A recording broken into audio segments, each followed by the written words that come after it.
This is James Murray with Net News Ledger. We are at the beautiful Marina Park in Thunder Bay. A lot of energy coming at us from the sun, and I'm here with Jason Thompson from Superior Strategies. Jason, welcome. Thanks for having me, James.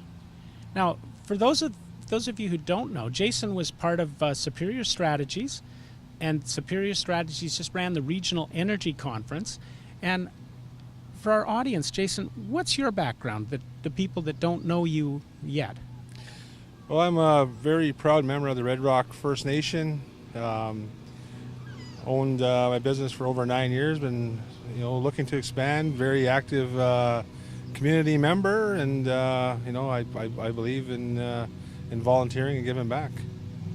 Now, the theme of the Energy Conference really came down to let's do Indigenous business. The conference attracted 200 participants, and there was a waiting list of 50 other participants to get in. So there's obviously a lot of interest in doing business in the Indigenous community. Yeah, it was a very, very successful conference. Like you mentioned, we were sold out.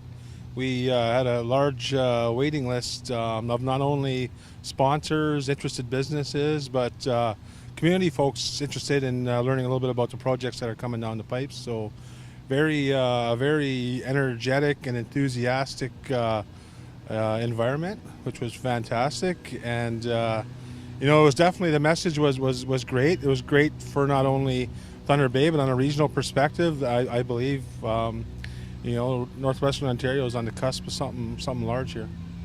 Now, what I found really interesting at the Energy Conference is that sometimes you go to events and people talk about, okay, how can we do business?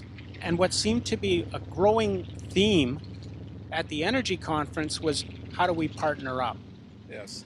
I think the common message, which was very inspiring to see, was that the landscape of Indigenous business is changing. Right, it's more of a landscape or a desire to be involved and included, and it's we're looking at ownership in businesses and playing more of an integral part, which will ultimately help us build capacity. Right, like as an Indigenous business owner, I want to inspire more Aboriginal entrepreneurs to get into business. Right, I believe if you are an owner of a business, you have a greater opportunity to create change, and I think that's what it's all about.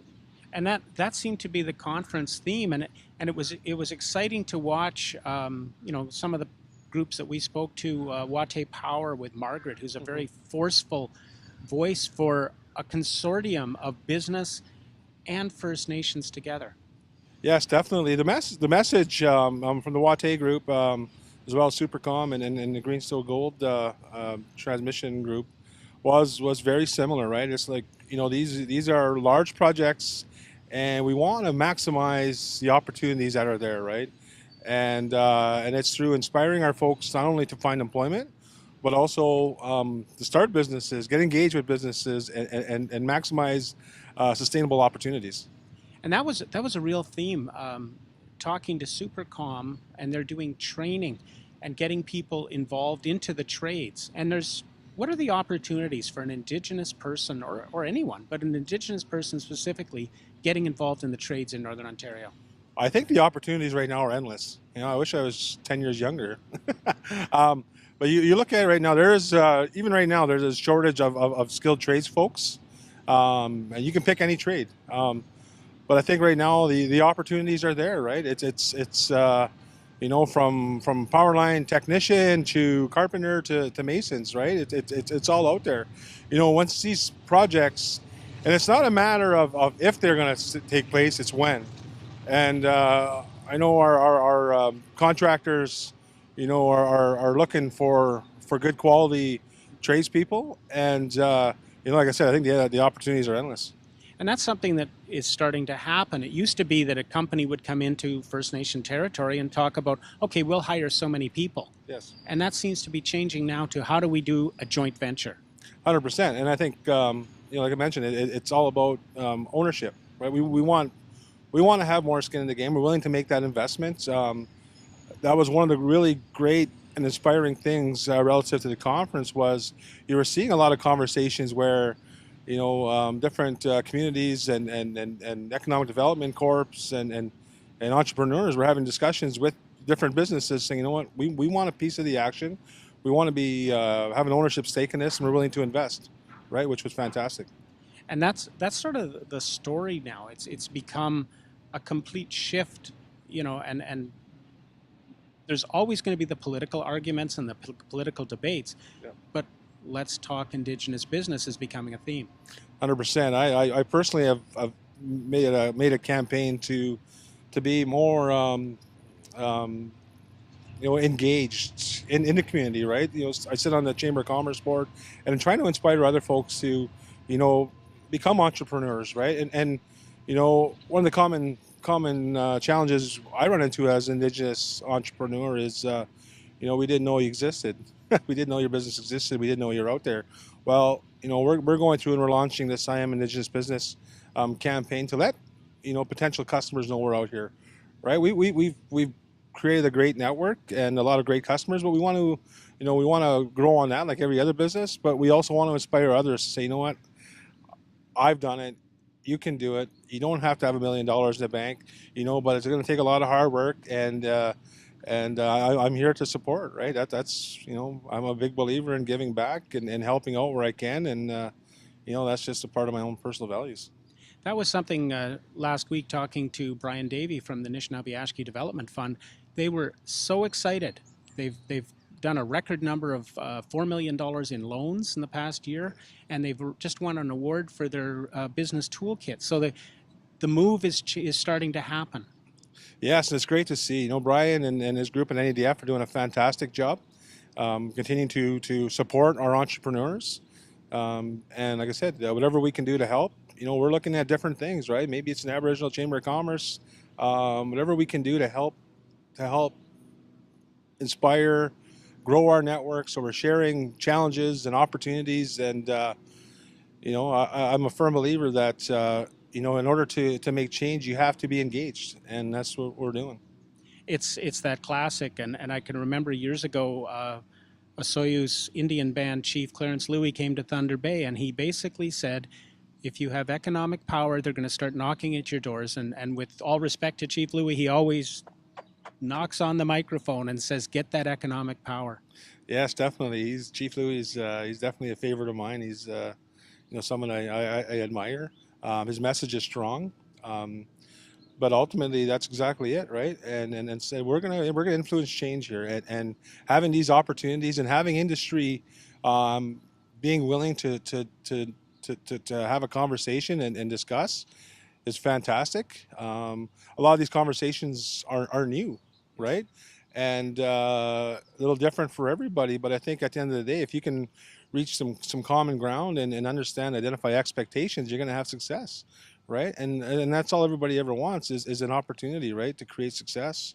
And I think that's what we're doing here on a regional level is the opportunities are here, right? We're looking at over $2 billion in projects, and just with these couple initiatives, right? Which these are legacy projects that can really spawn some great opportunity.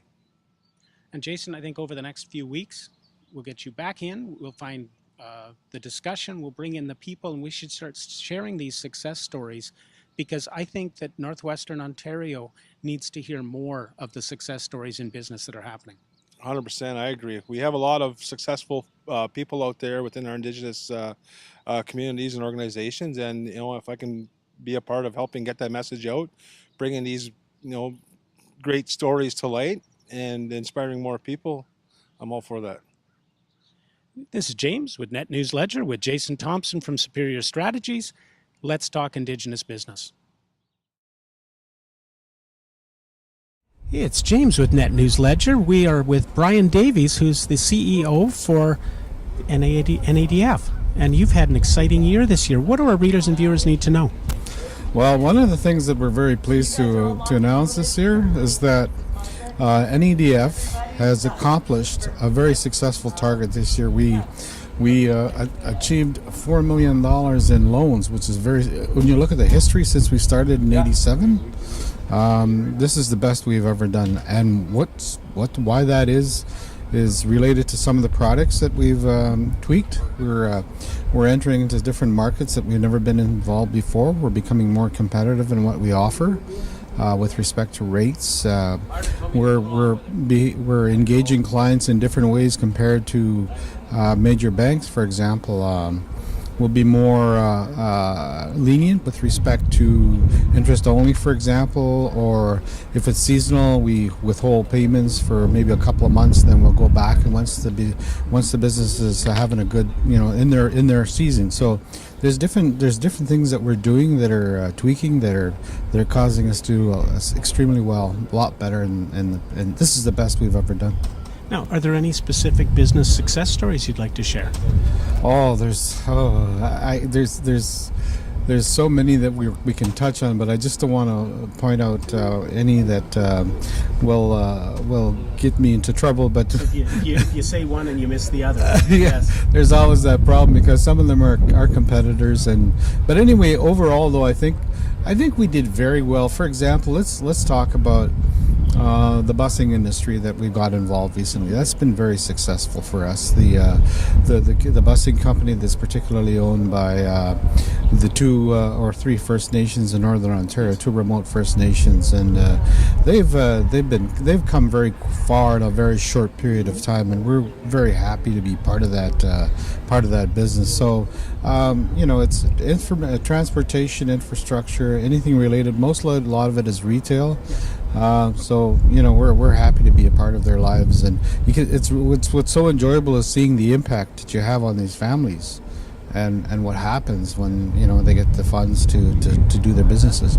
Now, NADF just received a prestigious award. Yes, that's so exciting. We won the 2018 Excellence Award for Publication, but what we put together was a toolkit, a comprehensive community planning toolkit that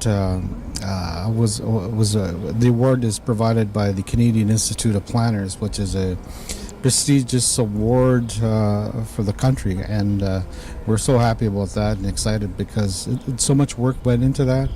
And it's benefiting many communities because it's so clear on what needs to be done when you're putting together a comprehensive community plan, and that makes it that much more easier for us to build local champions in the community to take charge of their own planning process. So it's fantastic. Now, we're at the Regional Energy Conference. What's your view on the importance of the energy issue and the northern communities?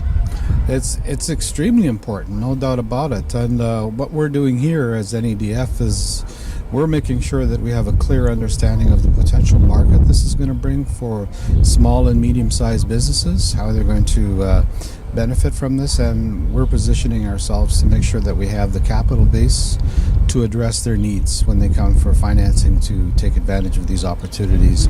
Because as you know, opportunities are only opportunities if you have the wherewithal to take advantage of them, and that's what NEDF is all about, is to make sure that we have the capital base to respond to their loan needs. Brian, thank you for taking the time. Thank you very much for having me. Great. Enjoy the sun. You got you.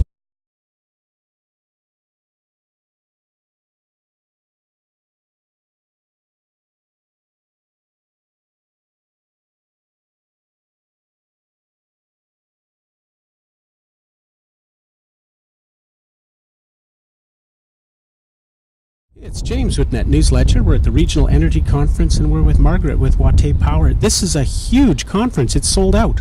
Yes, it is. We have been planning this conference for some time, and Watay is in partnership with Supercom and Greenstone, and that represents 36 First Nations along with the various industries we've invited. So there's about 200 people here that are participating in this conference today. Now, what is your goal coming out of the conference? Well, our goal is to work together in sharing that information and meaningful discussion and dialogue on best practices in terms of how are we going to engage ourselves as First Nations in developing, being part of the energy sector that's very highly complex, regulated, and how do we do that within also the principles, guidance, and directives of our people. Now, one of the things that's been discussed here is making sure that the economic development benefits the communities as well. How is Watay Power working on that?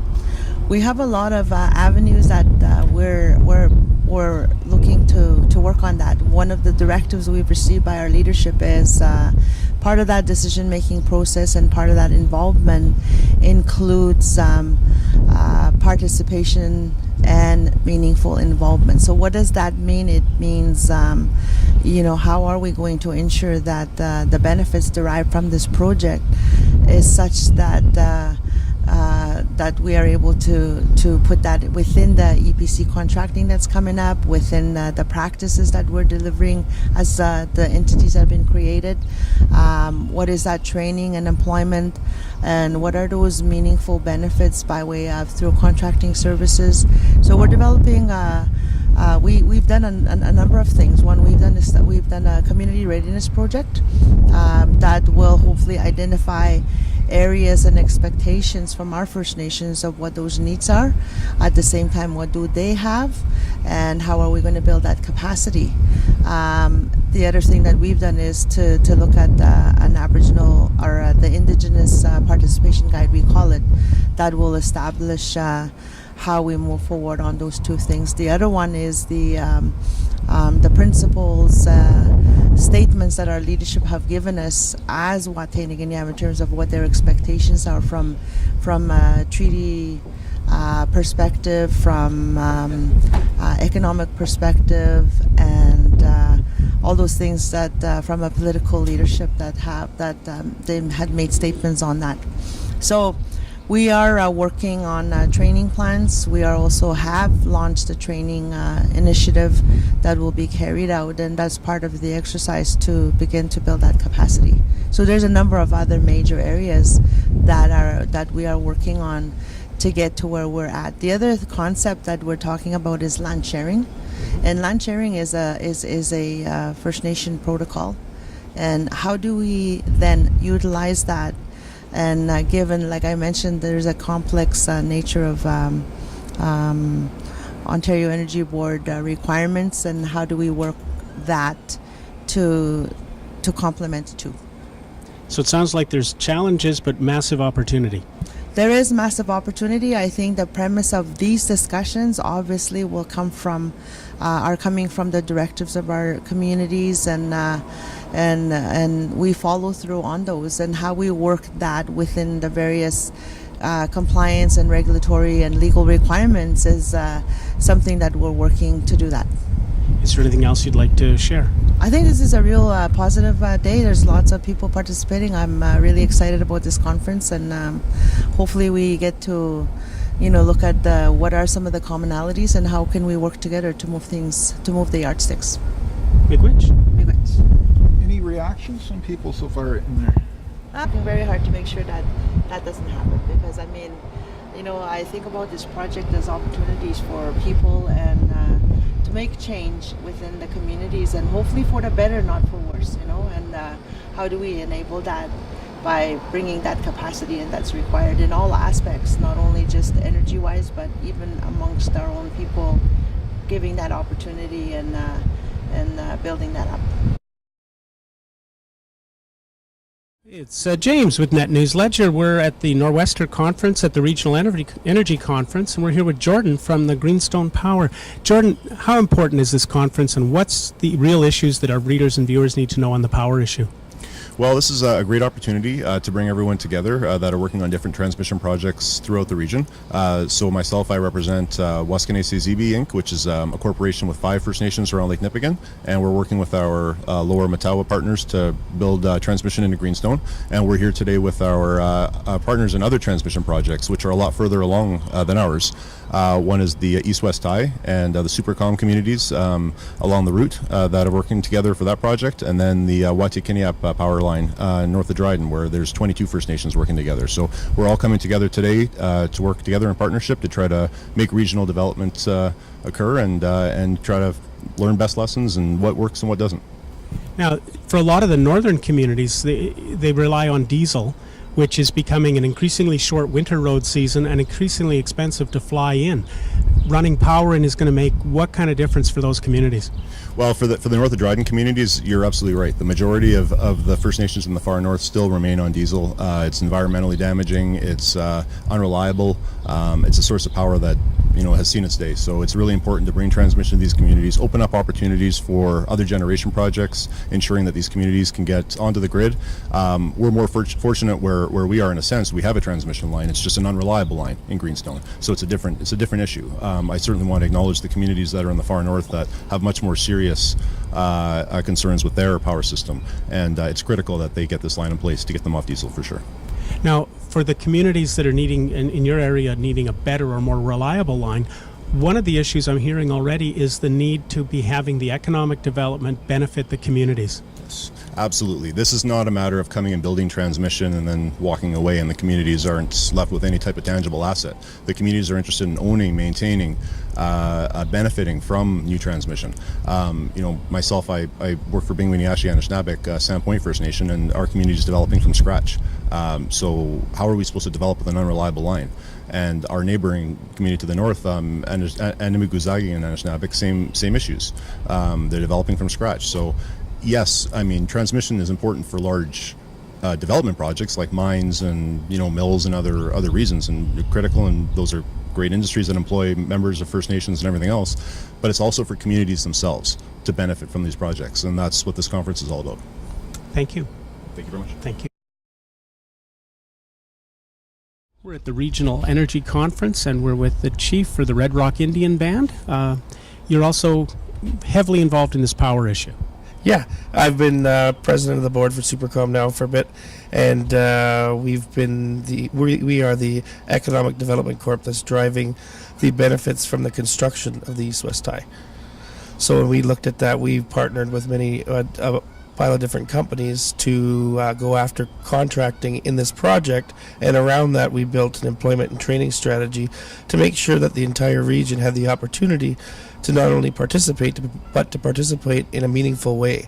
So we have classes going on across the region. We have people down Southern Ontario doing their power line apprenticeship programs, so that way when this project came in, we'd have meaningful employment that would create long-term sustainability for all the residents of this area. And that's been something everyone's been talking about, is how do you make sure that these projects benefit local economies? Yeah, it's imperative. I mean, time and time again, you see major development come in, it gets built, and then it leaves. We have countless amounts of people that go out and work on it and don't leave with any type of skilled training, skilled positions. They basically are at a frontline position, and they wait for the next project. So this, the way that we've developed this is now that all these people that are going to have these skilled jobs are going to be able to either wait for the next project to come in this area or follow development around the area. So we're really excited, obviously working in conjunction with our neighbors to the north with the Greenstone project, as well as our neighbors to the northwest with the Wate Power project. So having everyone together and actually talking about this and building it together is huge, because our whole theme for Supercom was always for the north to grow the north. And if we don't do that, if we don't start this at the beginning, we'll never get it. This has been planned for years in the making. It's been a lot of trips to either Queen's Park or Ottawa to advocate for the funds for these training initiatives, and it's worked out. Now, actually working in tandem with our neighbors, is we can all benefit from it together. So it's been such a rewarding experience that now when the construction does start, everyone's excited for it. Thank you.